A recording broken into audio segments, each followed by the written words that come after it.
Segunda sesión hoy del juicio por el crimen de José El Chispi en Salamanca, que fue acribillado a balazos en plena calle en 2020.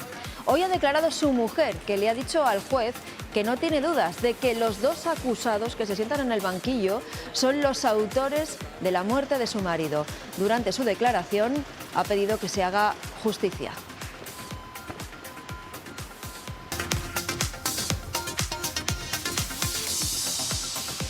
Hola, ¿qué tal? Los dos acusados de acabar con el Chispi se inculparon entre sí, lo hicieron ayer. Enseguida vamos a estar en Salamanca para conocer todos los detalles de este juicio. Y seguimos haciéndonos eco de las reivindicaciones de los funcionarios de justicia. El Ministerio ha respondido con un no rotundo a ese incremento del salario que reclaman y los funcionarios contraatacan, aumentando las protestas. Hay convocada una huelga de jornada completa el próximo 4 de mayo. Y hoy martes se ha reunido el Consejo de Ministros. Por cierto, que esta que ven es la primera foto oficial con las nuevas incorporaciones de los ministros. Estaremos atentos a la rueda de prensa posterior en un día en el que el Gobierno ha publicado la orden que reduce el IRPF, que podría beneficiar a 800.000 agricultores y ganaderos. Y en el tiempo del análisis, bueno, pues hoy vamos a hablar de sobrepeso y de obesidad. Están considerados una epidemia en los países desarrollados y son un reto para los sistemas de salud. Se calcula que 1 de cada 3 niños en Castilla y León están afectados. Entre los factores, pues como se pueden imaginar, el sedentarismo relacionado esto además con un mayor uso de las pantallas, los malos hábitos en la alimentación. Enseguida vamos a profundizar en ello. Aquí comienza Está Pasando.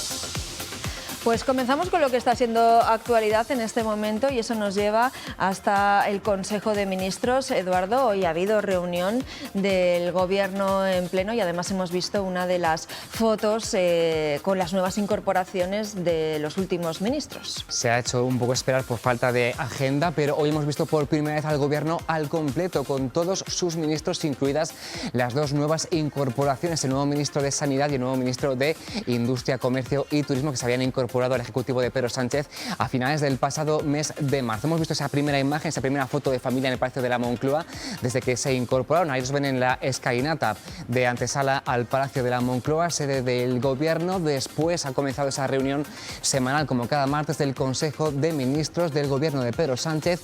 Hoy con la sequía sobre la mesa. Comparecen a esta hora en directo el ministro de Agricultura, Luis Planas, y también la de Transición Ecológica, Teresa Rivera, después de que hoy mismo el Boletín Oficial del Estado haya publicado rebajas en el IRPF para paliar esos efectos de la sequía y de la guerra en Ucrania. Si les parece, escuchamos en directo la comparecencia a esta hora de la mañana, en directo desde el Palacio de la Moncloa.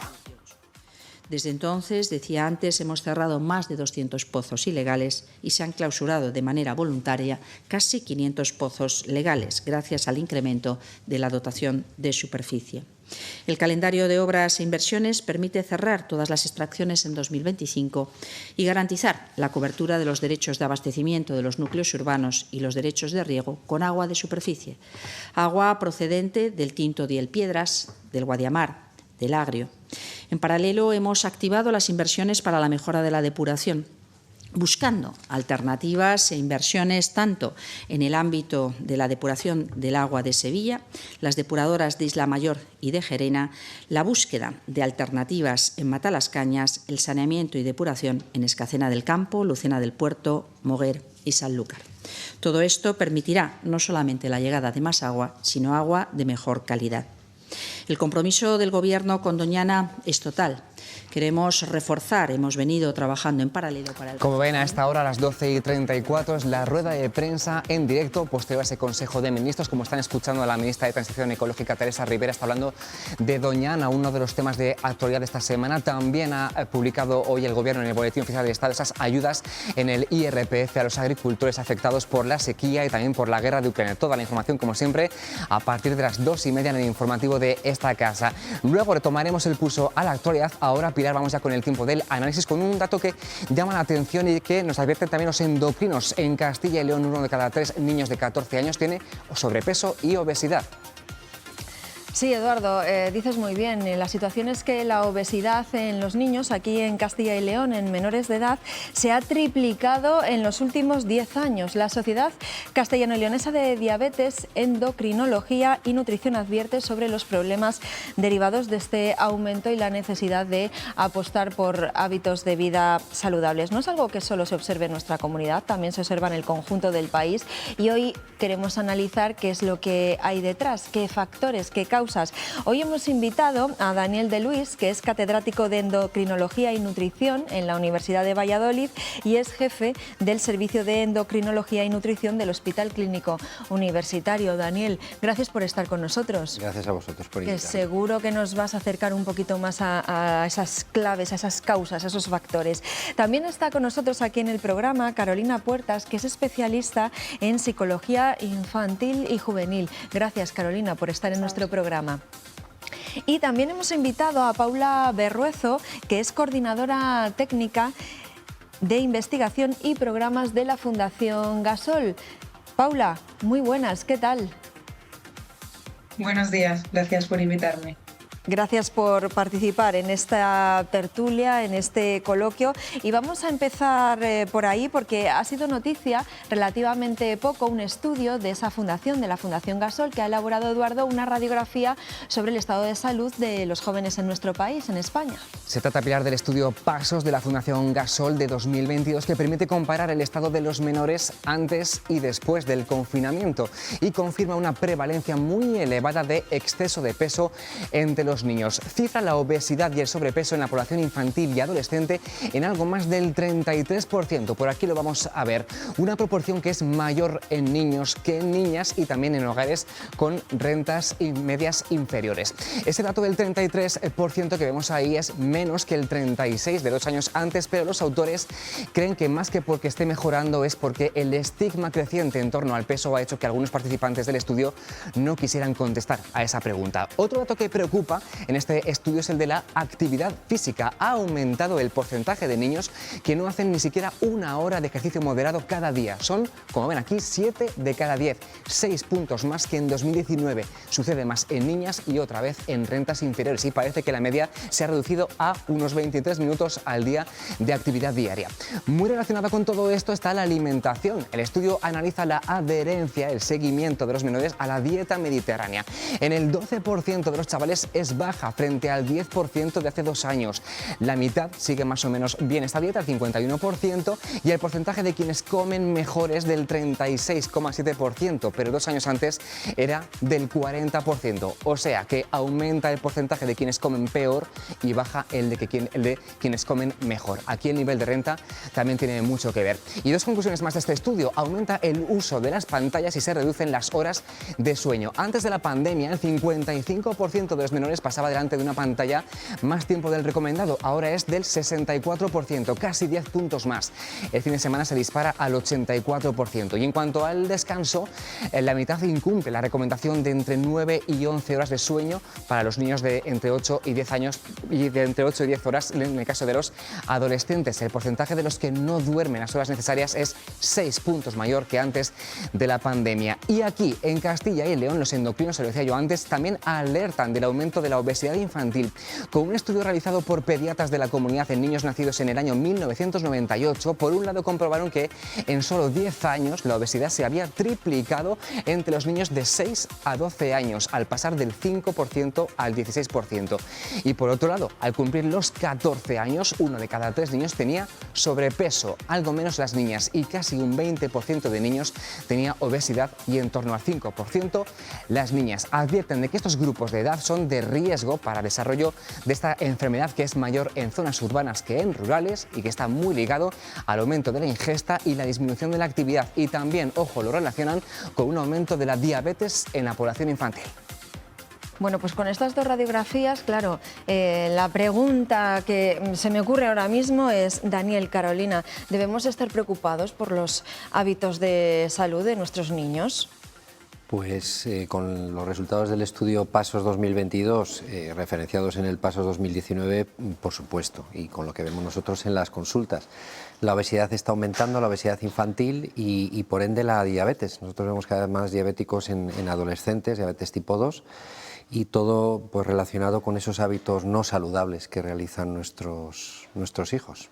Claro, eso tiene consecuencias en la salud y también en la salud mental. Carolina, eso, debemos estar preocupados por los hábitos que tienen nuestros niños y que han adquirido. Efectivamente, la información es un poco consistente en cuanto a que aumenta la obesidad y también está aumentando los problemas en salud mental. Entonces va un poco en paralelo. La cuestión es saber que los hábitos de vida, obviamente necesitamos cambiar estos estilos de vida, tenemos que mejorarlos, pero también es verdad que desde el punto de vista emocional necesitamos trabajar la situación actual que tenemos, esta que ha habido post-pandemia y en la que cada uno vivimos inmersos cada día. Paula, la Fundación Gasol elabora cada cierto tiempo estudios como el que acaba de presentar nuestro compañero Eduardo y creo que, claro, lo que observan, lo preocupante es que los hábitos de niños y niñas, pues van a peor, ¿no?, en vez de ir a mejor.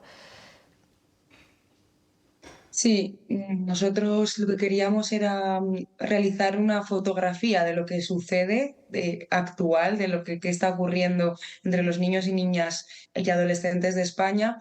Y los resultados, como veis, no son muy alentadores. Sí que nos gustaría, y a lo que nos dedicamos nosotros es poder crear acción sobre esta realidad.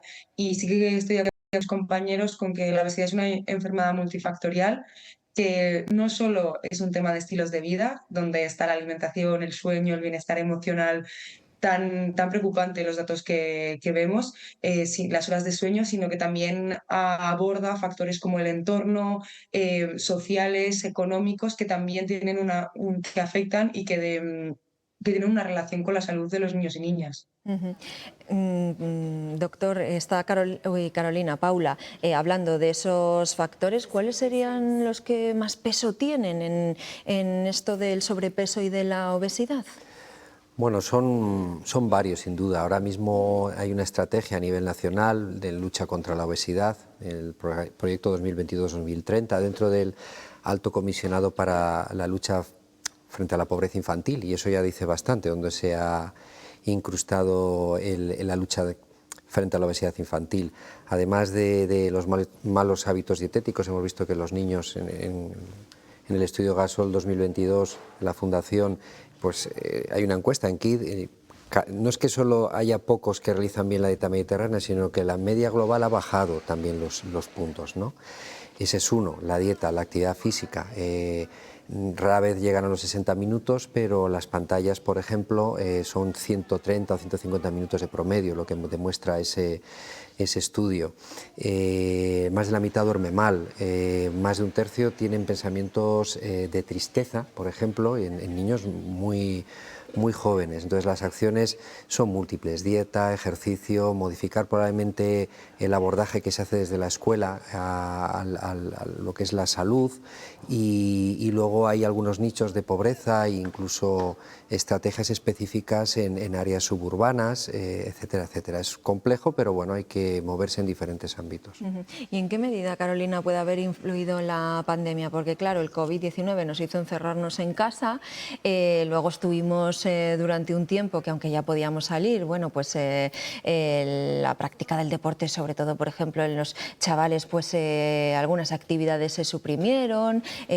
Claro, todo esto me imagino que habrá influido para mal. Efectivamente. La práctica de todas las actividades sociales se redujo bastante, entre ellas incluimos ese deporte del que hablábamos, esa actividad física, pero en definitiva sí que es verdad que la mala salud mental de la que ahora se goza, que se está viendo especialmente en niños, hace que utilicen la comida y los alimentos de una forma errónea. Sentimientos o emociones como la frustración, la ira, el enfado, incluso la tristeza, deben trabajarse y deben encontrarse formas adecuadas de gestionarlo. una forma errónea es a través de la alimentación. A veces se producen atracones y eso es lo que lleva en definitiva a un mal uso de lo que son los alimentos. También creo que con la alimentación está relacionado el sueño, ¿no? Cuanto menos horas pasan de sueño, pues al final eso lo suplen, esa energía lo suplen con los alimentos. Sí, hay patrones de dormir poco, no desayunar, picar entre horas, que muchas veces van unidos, uso de dispositivos móviles hasta altas horas de la noche, con lo cual se duerme menos porque se acuestan más excitados. Entonces, al final es un entorno. De hecho, la estrategia del Ministerio lo que intenta es crear entornos más saludables, se llama entornos también urbanos, ¿no? De mayor facilidad para realizar actividad física al aire libre, etcétera, etcétera. Entonces, al final, pues es la pescadilla casi que se muerde la cola. Si duermes poco, estás con tu tablet o con tu teléfono casi en la cama, te levantas, no desayunas, no haces... Entonces, bueno, pues es el contexto que rodea ahora mismo a los niños y adolescentes. Además, le preguntaba antes bueno, a Carolina cómo había influido la pandemia. Me imagino que en las consultas también se ve esa influencia de la pandemia, aunque no sé si lo que ha hecho ha sido agravar una situación que ya se venía observando. No lo sé si se ve en los servicios de endocrinología. Sí, en nuestros servicios lo que hemos visto es durante la pandemia, bueno, pues la accesibilidad disminuyó, con lo cual los pacientes con obesidad, o incluso tenemos algún trabajo publicado, pacientes intervenidos de cirugía de la obesidad aumentaron su peso, dejaron de actividad física, empezaron a comer mal porque utilizaban el alimento como sustituto de relacionarse, etcétera. Y en estos momentos sí que están viniendo de nuevo a las consultas, están reiniciando más tratamientos y bueno, la obesidad se está estigmatizando. De hecho, este segundo corte del estudio, el paso 2022, hay un porcentaje de centros donde no se respondió, ¿no? Porque bueno, pues muchos padres incluso no ven a sus niños obesos. 7 de cada 10 padres que tienen un niño obeso no lo ve obeso, no lo manifiesta como una patología. Y hay que luchar contra ella con todas las herramientas, porque es una patología, es la antesala de otras enfermedades más graves. Paula, en este estudio, no sé si además de describir un poco la situación que encuentran, llegan a algún tipo de conclusión, algún tipo de recomendación que debamos seguir. Bueno, pues no sé, entre todos, me imagino, porque esto al final es una labor de todos, de familias, de especialistas. En ese sentido, ¿cómo actúan ustedes? Sí, pues yo desde la Gasol Foundation estamos de acuerdo con seguir el Plan Nacional de Reducción de la Obesidad Infantil. Es un plan que tiene más de 200 medidas, desde promover actividad física y ocio saludable, disminuyendo el sedentarismo, el uso de las pantallas, promover una alimentación saludable, poniendo especial atención en familias en situación de vulnerabilidad. Lo mismo para promover el bienestar emocional en esta población infanto-juvenil y cómo usar la familia como ese apoyo, también las escuelas y otros agentes clave dentro de ese entorno adolescente e infantil. Y son unas medidas que están pensadas para que sean a diferentes niveles y con diferentes componentes.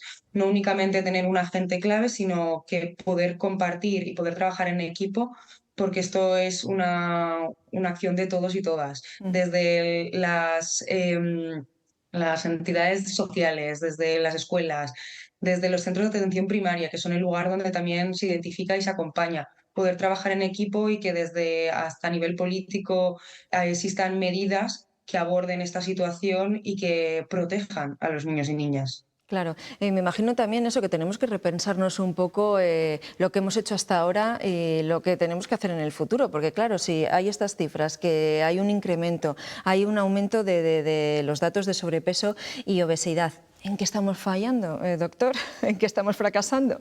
Porque además es que así aparentemente tenemos como mayor conciencia de lo que son los hábitos saludables y lo que no, pero luego parece que no lo estamos aplicando, que no lo estamos llevando a la práctica. Bueno, de todos los países occidentales y los que están en vías de desarrollo y no son occidentales están siguiendo el mismo camino, por desgracia, la accesibilidad a comida rápida, a realizar actividades online el vivir rápido, tener poco tiempo para dedicar a la cesta de la compra, a comer en familia, hacer ejercicio como se hacía antes en el barrio con tu equipo. Bueno, pues son todos pequeños problemas que vamos sumando a la mochila y todos los países vamos en la misma dirección. Entonces lo que hay que tomar es medidas, como bien dicen, pues dentro del Plan Nacional hay más de 200 medidas que pueden ir desde promocionar los carriles bici, potenciar las fundaciones municipales deportivas, trabajar los grupos muy vulnerables, etcétera, etcétera. Entonces hay muchísimas medidas que debemos trabajar y hay que empezar desde la infancia, desde el colegio, dedicar más tiempo a la educación nutricional o más bien a la educación en vida saludable. ¿Cómo actuar, Carolina, desde el punto de vista de los expertos en psicología? No sé, hay que actuar con los niños, hay que actuar con las familias cuando os llega un caso, por ejemplo, a una consulta. ¿Por dónde trabajáis? Bueno, sí, vamos a enfocarlo desde un nivel más macro, ahí vamos a ir poquito a poco a un nivel más micro. Yo sí que creo que a nivel social existen unos cánones, unos patrones de lo que es bonito, esa belleza asociada a la delgadez, que además tiene connotaciones positivas. Un poco relacionado con lo que ha dicho el doctor, es verdad que hay unas revisiones que se han hecho y se ha consultado a personas que propiamente sufren obesidad y ellos mismos perciben a las personas obesas como con más características negativas. O sea que sí que hay un cierto rechazo hacia ese concepto de obesidad, esa imagen que todos tenemos. Pero si nos vamos un poquito más, algo más cercano, algo que podamos hacer nosotros en nuestra casa, tenemos que empezar por una reeducación familiar. Yo creo que las familias, los padres, somos modelo de nuestros hijos. Cuando abrimos la nevera y tenemos a disposición determinados elementos, están ahí, son accesibles. Entonces, el ver en nuestra cocina un frutero con fruta, que igual nos parece algo extraño, pero hay familias que no tienen un frutero con fruta accesible, en el que si son las 5 de la tarde y un niño tiene hambre, puede coger un plátano, ¿no? Entonces, este modelado que ofrecen los padres a los niños es fundamental. El cómo comen los padres se refleja en los niños. Esa accesibilidad que comentábamos a ese tipo de alimentos, que muchas veces pues, la dinámica en la que nos movemos de prisas, no tengo tiempo para cocinar, bueno, pues compro esto, lo caliento y ya está, también habría que corregirlo. Y luego antes hablaba del factor emocional que afecta a los niños. En esto las familias tienen un papel importante y es que muchas veces que sobrecargamos a los niños, las críticas excesivas. Hay que lograr como un equilibrio entre las demandas que les pedimos, las exigencias y la ausencia de normas. Entonces, cuando un niño se ve muy sobrecargado, cuando no sabe abordar la situación en la que se encuentra, puede recurrir también al alimento como una forma errónea. Y en última instancia, somos muy dados los padres a premiar a los niños, ¿no? Una buena conducta la premiamos. También hay que revisar esos premios, porque un alimento no es un premio es un abrazo, una actividad en familia, pero un alimento nunca debe constituir un premio. Y además normalmente ese alimento no suele ser eso, un plátano, te premio con un plátano, sino te premio con un huevito de chocolate o con alguna golosina, ¿no? Hablaba Carolina de patrones en el estudio, Paula. Se ve también que hay algunas diferencias entre niños y niñas. Parece que los niños están más expuestos a los problemas de sobrepeso y obesidad más que las niñas. No solo en ese estudio de la Fundación Gasol, también en otros estudios lo hemos visto. No sé si habéis llegado a analizar por qué se produce esto y no sé si es que hay ya desde la más tierna infancia más presión hacia las niñas que hacia los niños en la cuestión estética. Evidentemente, a día de hoy en nuestra sociedad creemos que hay diferencias de género que son palpables, las vemos. Sí que es cierto que a nivel de estudios epidemiológicos, normalmente cuando ocurre un suceso, como en este caso la obesidad, se acentúa más en algún género, que en este caso ha sido el masculino. Pero a medida que vamos haciendo más estudios, vemos que aunque todavía el masculino, digamos que la prevalencia es más elevada, el género femenino sí continúa creciendo. Entonces, como que al final se tienden a estabilizar, digamos, en los dos géneros. Sí que es cierto que, por ejemplo, el nivel de uso de pantallas, hemos visto en este año 2022 que el uso de pantallas es el crecimiento en comparación al año 2019 es mayor en el género femenino y hay una brecha ahí de disminución de actividad física e incremento de uso de pantallas que sí que en el género femenino se ve más acentuado. Entonces, aquí hay muchas hipótesis y deberíamos estudiar en profundidad qué está ocurriendo ahí y cómo podemos proteger a esas niñas preadolescentes para que puedan realizar actividad física que les divierta, que les guste, que les motive y que a su vez ese ocio sea más saludable y disminuyan ese uso de pantallas. Se lo voy a preguntar también al doctor Daniel, ¿por qué se explica esa diferencia, que bueno, no es mucha, pero entre niños y niñas? Bueno, son patrones, lo he explicado muy bien, Paula, se acaban igualando esos patrones. Lo mismo ha pasado con el hábito tabáquico. Sí. Había mucha diferencia y ahora mismo, bueno, pues se igualó y prácticamente pues, en algunas series las mujeres fuman más que los varones. Sí que hay más diferencias en cuanto al estatus socioeconómico de la familia, ¿no? Un concepto ahí amplio, depende no solo de los ingresos, sino del nivel cultural de los padres, etcétera, etcétera, que son, yo creo que más fáciles, que podemos trabajar e incidir en ellos, ¿no? Y hay grupos muy vulnerables, los inmigrantes, las familias monoparentales, donde podríamos hacer un poquito más de hincapié, aunque es una pandemia, porque la obesidad es una pandemia y las cifras en obesidad infantil y adolescentes son pues inadmisibles, pero hay grupos donde podríamos tener retornos rápidos, con acciones rápidas.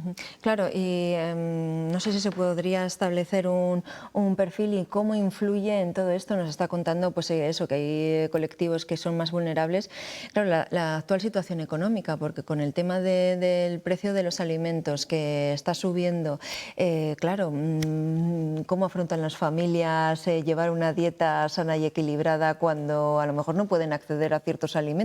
Bueno, pues veremos las consecuencias, pero las cestas ahora mismo son menos saludables, porque los alimentos no perecederos son los que más están subiendo y son los que realmente más te permiten realizar una dieta mediterránea con fruta fresca, verdura fresca, carnes no procesadas, es decir, todo ese tipo de productos son los que ahora mismo más volatilidad tienen en cuanto a los precios y repercutirán en lo que es la bolsa.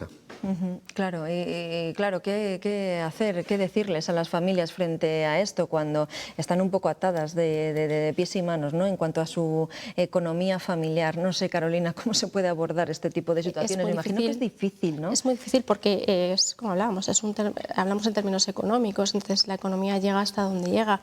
Creo que es importante también darle el peso necesario a esa cesta de la compra, entonces ajustar un poquito la economía y a lo mejor priorizar que la obesidad es algo que va aumentando y no lo vemos, ¿no? El niño va cogiendo peso, pero no sabemos cuándo está la obesidad y cuándo no. Entonces, darle prioridad, a lo mejor, de la parte económica a esta. Y, por supuesto, de las políticas sociales se debería hacer un esfuerzo porque todos tengamos esta accesibilidad. ¿Y cómo alejarles también de las pantallas? Antes estábamos hablando de la influencia que tienen las pantallas en los hábitos, ¿no? En esos hábitos sedentarios que a lo mejor hemos adquirido bueno, durante un momento muy determinado con la pandemia. ¿Qué debemos hacer? Lo primero que se me ocurre es que los padres también colaboremos, ¿no? Que si les estamos diciendo hay que hacer más ejercicio, nosotros no nos vean con un móvil en la mano, ¿no? Volvemos al ejemplo de antes, es que el modelo que ofrecemos a nuestros hijos es fundamental. La imagen está del padre con el móvil y el niño contándole algo y cuando le dice, no, pero préstame atención con los ojos, es esencial. Y luego hay que ser muy creativo también como padres, ofrecer alternativas, intentar, bueno, pues en lugar de esto, ¿qué te parece si me ayudas a hacer esto otro? O si nos vamos a dar un paseíto y nos llevamos a volar la cometa. Un escenario muy típico son los restaurantes, ¿no? Los padres ahí, los niños con las pantallas. Bueno, pues yo, por ejemplo, siempre llevo un boli en el bolso por si el mantel es de papel, que exploten un poquito la creatividad y evitar ese momento de pantallas. Pero el tema es la negociación y el ser creativos, ofrecer alternativas porque a los niños les gustan mucho hacer cosas, pero nosotros tenemos que estar con ellos, necesitan que estemos a su lado. Daniel, estamos hablando aquí, ha salido sobre la mesa, pues eso, problemas estéticos. Antes se citaba al principio de esta conversación problemas de salud, como por ejemplo puede ser la diabetes, pero hay muchos más, ¿no? O sea que ya estamos hablando de problemas asociados al sobrepeso, a la obesidad, que pueden ser importantes y ya no solo a corto plazo, sino a largo plazo, cuando sean adultos. Daniel. Pues sí, además el 80% del adolescente que es obeso acaba siendo un adulto obeso. Y un adulto obeso, nosotros en las consultas pues aparecen con patologías como es la diabetes, la hipertensión, colesterol elevado, la apnea del sueño, el hígado graso. Son todas enfermedades relacionadas con la obesidad, que al final lo que acaban es dañando todas nuestras arterias y producen pues un infarto de miocardio, un ictus. Y bueno, pues hay estudios de la OCDE donde el gasto sanitario en obesidad en nuestro país es en torno al 10%. Y bueno, pues es una cifra muy importante en la inversión que se realiza en salud. Tal vez habría que movilizar en prevención de la obesidad y mover esos recursos. Lo que sucede que hay que trabajar pues muchas variables, la familia, la escuela, los ayuntamientos incluso, comunidades autónomas, son muchos actores, pero bueno, merece la pena el esfuerzo. Claro, qué importante, ¿no? La prevención, Carolina, lo que está diciendo el doctor, y actuar desde pequeños. Los centros escolares me imagino que será un punto clave también para fomentar los hábitos saludables. Actualmente en Castilla y León, bueno, contamos con los comedores escolares y yo creo que ahí es fundamental que se hagan políticas adecuadas. O sea, actualmente yo soy consciente de que hay algunos comedores que están teniendo problemas porque, claro, cuando salen a concurso en las comunidades autónomas se da siempre al mejor postor, es decir, al que menos nos va a cobrar. Pero claro, eso luego lo van a pagar los niños. Y realmente sí que creo que desde los comedores, a lo que hacemos nosotros en casa, en sustitución de los comedores, pero sí que creo que ahí... Bueno, quizá es, como decimos hoy, una inversión hoy, pero nos curamos en salud el mañana. Es a largo plazo, pero merece la pena hacerlo. Sí, que hay muchos ámbitos, Paula, en los que actuar, y también la Fundación Gasol pone el foco sobre ello, bueno, pues para intentar que esas tasas de obesidad y de sobrepeso disminuyan. Esto al final será, me imagino, que un trabajo a largo plazo. Sí, totalmente. Nosotros tenemos programas de intervención directa que abordan esa prevención que comentaba Daniel y lo que queremos es promocionar hábitos de vida saludable, desde no tratarlo como con ese estigma que sí que está asociado y con esa parte de culpa, sino darle toda la vuelta y hacer que los hábitos saludables sean divertidos, que eso con los niños y niñas nos funciona mucho, que sea algo motivador, que una a la familia, desde diciendo, como comentaba, siendo modelos, utilizando también esa parte de responsabilidad y límites, pero jugando con ellos. Y tenemos proyectos en diferentes entidades sociales también, poniendo especial atención a esas comunidades más vulnerables. En primera infancia, que también hemos visto que la prevalencia ya es elevada y hemos trabajado con centros de atención primaria. Y es un trabajo de todas y de todos. Y lo que queremos es sobre todo empoderar a la familia y a los niños y niñas. Olvidarnos no de esa culpa y abogar por una responsabilidad más colectiva que individual y empoderarlos para que sean capaces de llevar una vida totalmente saludable y que eso no exime la diversión, que hay veces que se diferencia ese no saludable como si fuera lo divertido, pues nosotros lo eliminamos del mapa y lo que queremos hacer es todo lo contrario, porque vemos que funciona, de hecho, y creemos que es un trabajo de todas y de todos. Claro, sí, que lo incorporen desde la infancia, pero que lo incorporen de una manera ¿no? divertida, lúdica, y bueno, pues que lo vean como algo natural, no como una obligación y algo malo.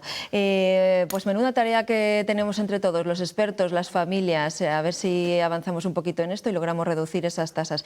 Daniel, Carolina y Paula, muchísimas gracias a los tres por haber participado. Muchas gracias a vosotros. Gracias.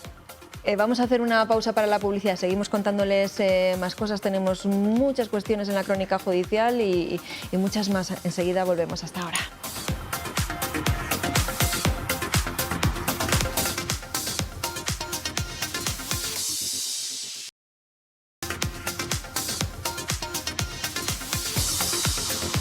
Seguimos en Está Pasando y nos vamos a marchar a Zamora porque allí hoy se está celebrando juicio en la Audiencia Provincial contra el alcalde de Castroverde de Campos, Cecilio Lera, acusado de abuso sexual a una menor de 16 años. Eduardo. Sí, Pilar, ayer mismo entró en prisión preventiva por un delito de violencia de género, así que hoy ha seguido esa sesión por videollamada y ha aceptado una condena de 4 años acordada por su defensa y por la Fiscalía por un caso de inducción a la prostitución de 2 menores y la agresión sexual a una de ellas. En Zamora está Sara Andrés. Buenas tardes. Finalmente no ha habido juicio a Cecilio Lera aquí en la Audiencia Provincial de Zamora. Ha habido un acuerdo de conformidad por el que la Fiscalía ha rebajado las penas a 4 años de prisión por 3 delitos diferentes de abuso sexual e inducción a la prostitución de 2 menores, 2 hermanas de 14 y 16 años. Unas penas que el abogado del acusado confía en que no tenga que cumplir porque se le ha aplicado un atenuante de adicción al alcohol y de otras sustancias, que ha sido una de las causas por las que la Fiscalía ha considerado la rebaja de la condena que inicialmente pedía y que alcanzaba los 10 años. Cecilio Lera no ha comparecido en el juzgado, no ha estado presencialmente aquí, lo ha hecho por videoconferencia desde Topas porque está en prisión provisional desde ayer. Una prisión provisional decretada por el juzgado de Villalpando por un caso que no tiene nada que ver con este y del que su abogado ha reconocido que no conoce los detalles porque no pudo asistirle y sí lo hizo un abogado de oficio. Eso en Zamora, gracias Sara y buenas tardes. En Salamanca, segunda sesión del juicio por la muerte de El Chispi, el joven asesinado en 2020 mientras escapaba con su hija de 11 meses en brazos. Ayer 2 de los acusados se culparon mutuamente de ser los autores de los disparos. Esta mañana han empezado a declarar los testigos. La primera, Paco Gómez, la viuda del Chispi. Sí, en estos momentos todavía discurre la tercera sesión, segunda jornada de este juicio por el crimen del Chispi en enero de 2020, un crimen que tuvo, según ha quedado constancia, un móvil pasional, la relación extramatrimonial del fallecido, del asesinado del Chispi, con una mujer de la familia rival que desencadenó varios episodios violentos, amenazas y sucesión de problemas hasta ese desencadenante ya en el mes de enero de 2020, cuando fue abatido por los disparos de 2 asaltantes, uno de ellos identificado sin duda como el Pepón y otro se debate entre su padre, conocido como el Vinas, o uno de los amigos del asesino llamado Rafi. De momento ahí están las estrategias de las distintas defensas tratando de esclarecer lo ocurrido, pero hoy sí que hemos escuchado también la declaración de la viuda del Chispi, una declaración llena de dolor en la que en primera persona ha relatado cómo salieron del centro de salud con su niña de 11 meses en brazos, cómo fueron asaltados por esos 2 encapuchados, uno de ellos el Pepón, otro tendrá que dilucidarse en el juicio y tras ser abatido por los primeros tiros, después será rematado en el suelo con 2 disparos en la cabeza cuando todavía tenía a su niña de 11 meses en brazos. Pues luego, Paco, a las 2:30 actualizamos toda esa información. Gracias. Les contamos más cosas del día. La antigua necrópolis de la iglesia de San Nicolás en Soria, un templo románico de los siglos XII y XIII, continúa su mejora para albergar con más comodidad actos que se desarrollan en este espacio cultural. Allí siguen los trabajos arqueológicos y hoy nos han contado qué tal van, cuáles son, Beatriz Chasco, los últimos hallazgos. Pues sí, continúan estas obras de consolidación y restauración de la iglesia de San Nicolás de Soria. Estas obras empezaron en 2009 y ahora han empezado su segunda fase. Estamos con Beatriz, la arquitecta municipal encargada del proyecto. Beatriz, buenas tardes, ¿qué tal?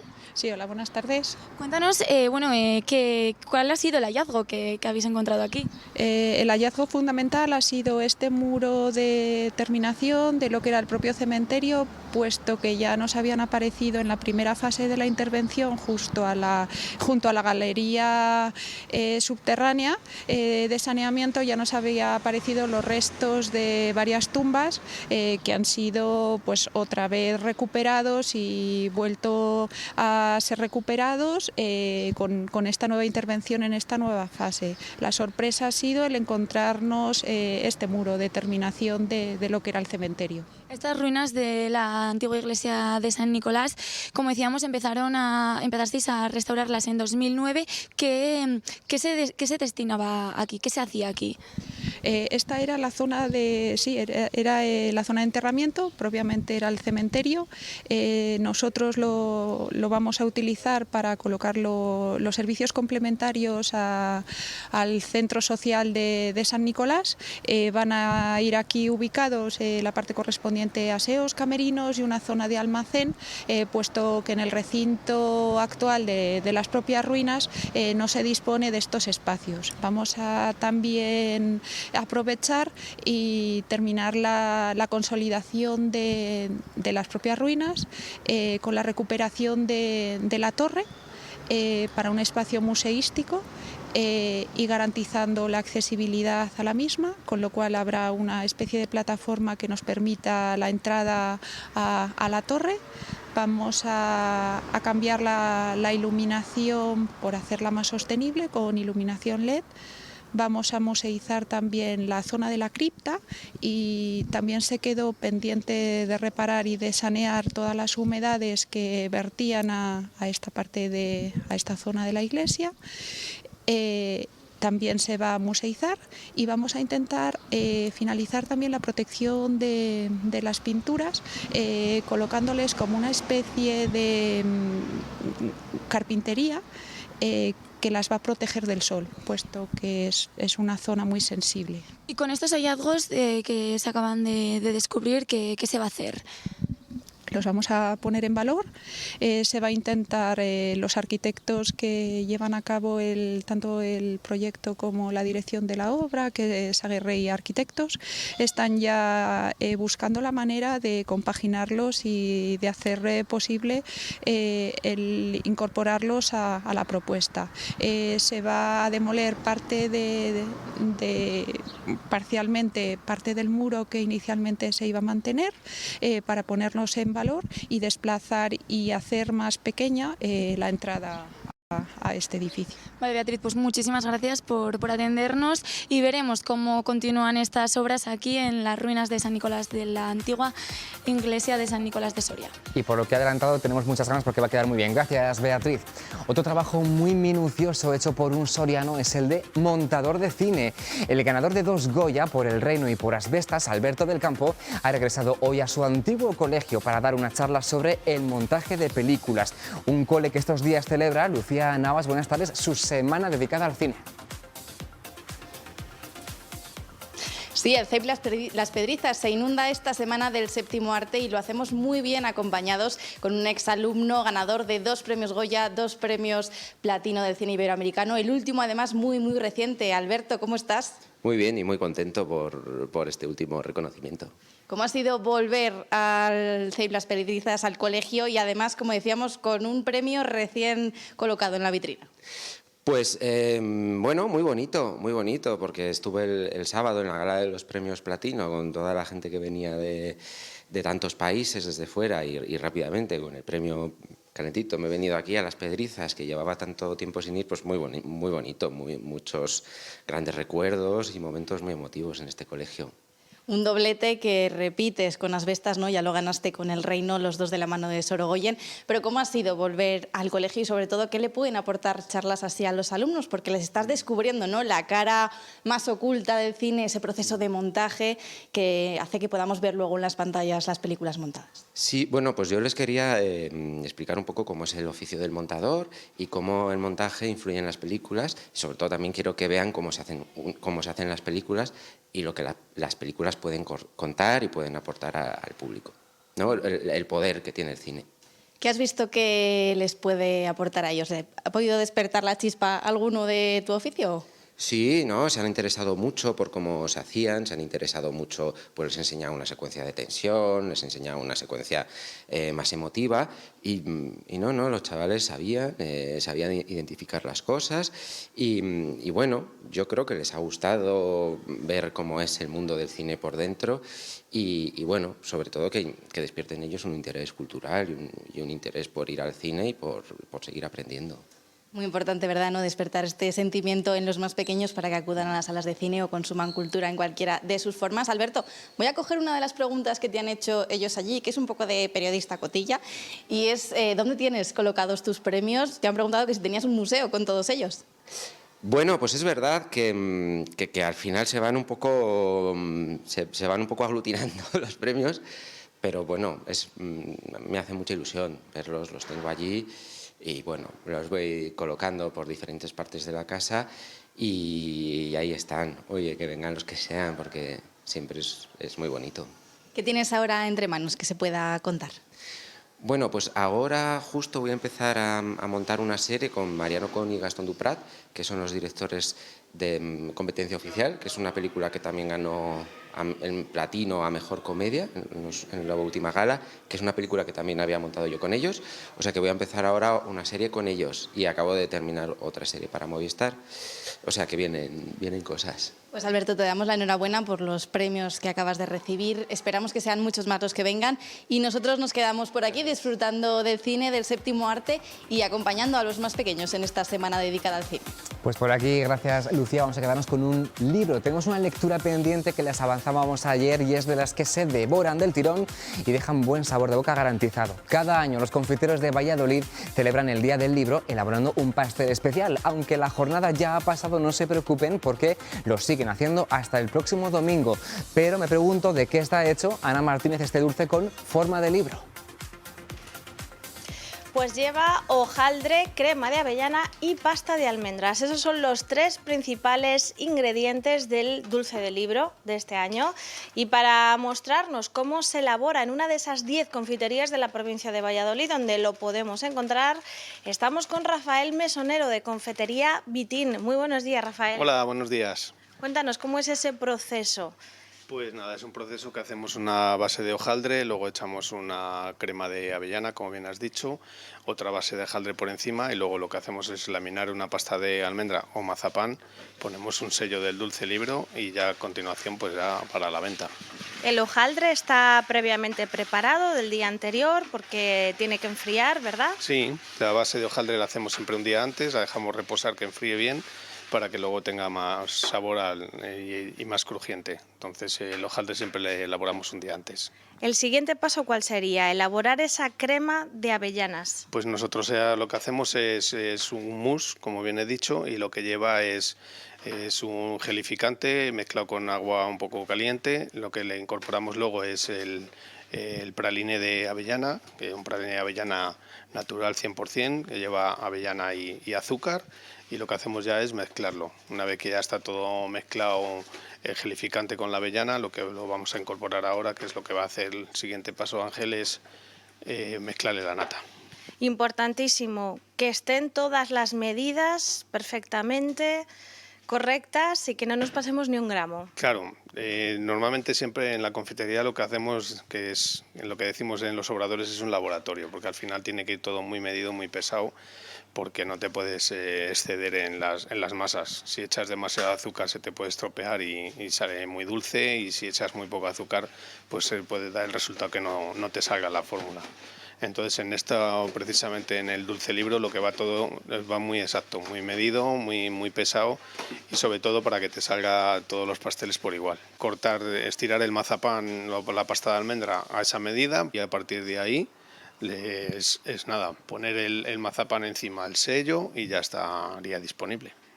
¿Cuántos libros, dulces libros, vais a poder comercializar o esperáis vender durante estos días en esas 10 confiterías de la provincia? Pues entre todas las confiterías de la provincia esperamos llegar a más de 12.000 libros, porque la verdad es que ya el día 23, que ha sido el día del libro, ha tenido una aceptación espectacular y luego durante toda la semana la gente lo va demandando. Estamos regalando en la Asociación de Confiteros un marcapáginas porque bueno, siempre viene bien, que cuando estás leyendo un libro y te llaman por teléfono o vas a hacer alguna otra cosa o tienes que salir rápido, dices no encuentro qué poner y andamos siempre rompiendo un cacho folio, un cacho periódico, ponerlo o meter una moneda o algo. Entonces yo creo que lo más adecuado para todo esto es regalar un marcapáginas con el logo de la asociación y, como he dicho antes, hemos puesto este año el código QR para que luego todos los lectores y la gente que compre el pastel pueda meterse ahí y ver todas las acciones que hacemos a través de la Asociación de Confiteros. Pues esperemos que tengáis mucho éxito. Rafael, compañeros, esto es lo que está pasando hoy, lunes, en las confiterías de Valladolid, de la provincia, en concreto en esta donde nos encontramos, en Confitería Vitina. Así que ya saben todos ustedes a devorar los libros, los de papel, pero también estos, los que están hechos con ingredientes los más dulces. En ambos casos un libro que sea de los gordos con muchas páginas. Gracias, Ana, y buenas tardes. Y antes de irnos vamos a mandar un saludo a los vecinos del barrio de San Marcos, en Segovia, uno de los arrabales históricos de la ciudad, a los pies del acueducto, y hoy, 25 de abril, es San Marcos, así que esta mañana han realizado una ofrenda de flores en el santuario de la Fuencisla, que está en ese barrio y, como saben, es la patrona de la ciudad. Esta tarde también van a celebrar una misa en honor al patrón a eso de las 5:30 de la tarde.